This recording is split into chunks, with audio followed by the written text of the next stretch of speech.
තමන්ගේ හර්ෂාක්ෂර එකඟව ජීවත් වෙන්න ඕන රෝහණ මහත්තයා.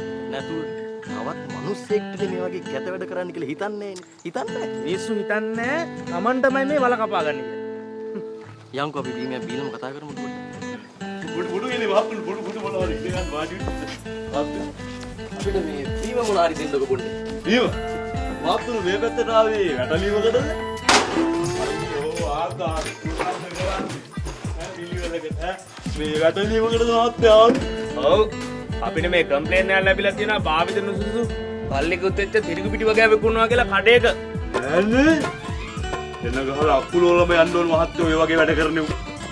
මේ ඉතරාදී උන්නේ මට පිටේ උන් කිව්වා විතරයි. නෑ තකර කියලා කන්න මොනවද කියන්නේ? මට තනමල මොනවද බීම වල දාගෙන මහත්තයෝ ඔය වගේ කඩ තීවි තියන්නේ දෙපාරක් හිතන්නේ බා. දෙපාරක් හිතන්නේ බා. එඩේ කොල්ලද? හරි? මේ ගම් වල ඉන්නේ මහත්තයෝ අහිංසක මිනිස්සු. පොඩි උන්ගේ රොටි ගෙඩියටනේ මහත්තයෝ මෙහෙම කරන්නේ.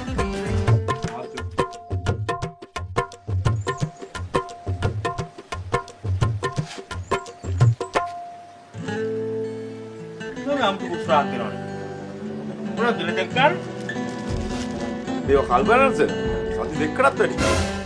ඇත්තනේ නං මොනවද පුරාගේ ජරා විකුණන්නේ? චෙක් කරන්න. චෙක් කරනවා ඔක්කොම. හරි. ඉතින් මෙන්න.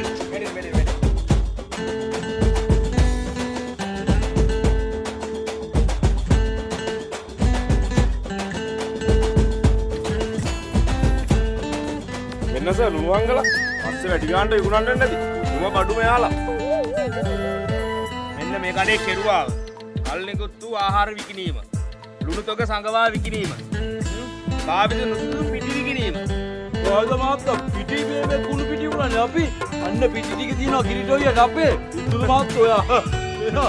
කිරිටෝයියකට පිටි තියෙනවානේ.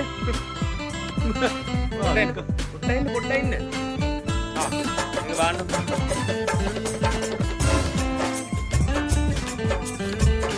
කිරිටෝයිය පිටි.